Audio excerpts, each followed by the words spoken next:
pulled the gun out. He cocks it, points it at my face.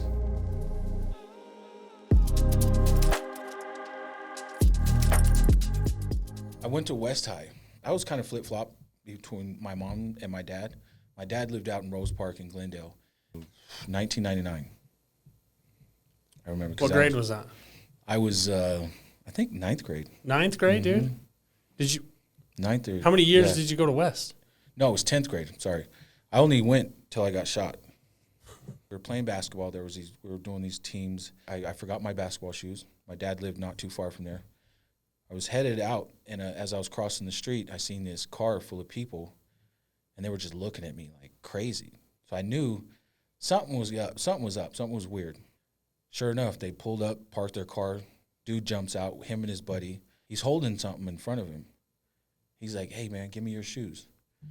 And so little Mexican dude, like, "You're not taking my shit." You know what I mean? Like, I'm going to go home and tell my dad, I just got robbed. My dad would be like, "No, like, why? Why'd you let that happen?" You know? Anyway, in my mind, I was just like, "No, you're not taking them. I'll fight." And I told him, I said, "I'll fight both of you guys. And you're going to have to take my shoes." And before I could even think, like, he pulled the gun out. He cocks it. He points it at my face going by, so it's stopping all the cars.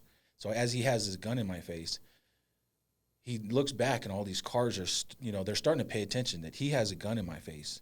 And it was right after school. The kids everybody's paying attention now. So he has to do something. And obviously I'm not giving my shoes up. And then I realized when he had the gun at me, I was like, I didn't think somebody would shoot me over some shoes. No, let's fight. Like, if you want him that bad, we can fight. You don't have to shoot me. So I told him, literally, I was like, it's not worth it. You don't have to shoot me over some shoes. There's so many thoughts that are in my mind. Like, what if I take him off and run, and he empties his clip into my back? So before I can even think, he fucking fires and shoots me. And the only thing I could think was just fall back. Right now, my first thought, fall back, or he's going to empty that clip into me. And so as soon as he shot me, I felt like my leg broke, and I just fell back. And he ran, got in the car, took off, and he couldn't cross because there was a train right there. So he went, like the side of the train, took off.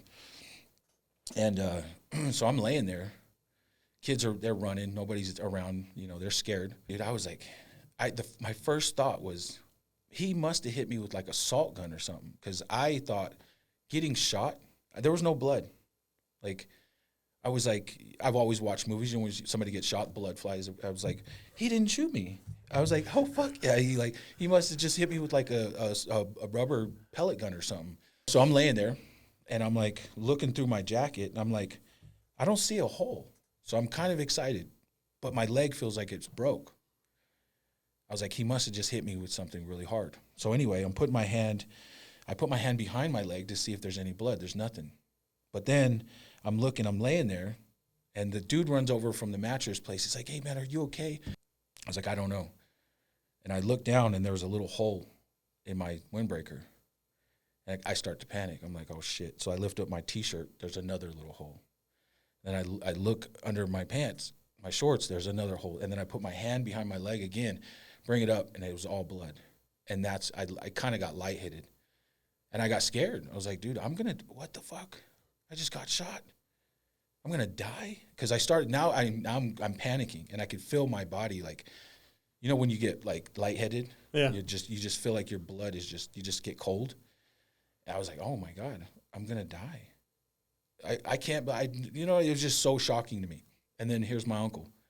And then his sergeant or whatever came up, and I watched them. They were talking. He basically told him he had to go home because he was afraid he'd retaliate or something, Finally, they came, and they cut me open. They ripped up all my clothes, put me in the fucking thing, took me up there, and then the doctor was like, "You're so lucky to be alive. You missed your main artery, just by inches." He said, "If they would have hit that, you'd be dead." And so, yeah, that was a crazy experience. And then so, they ever find the dude? Yeah, they found him. They found him probably like 8 hours later.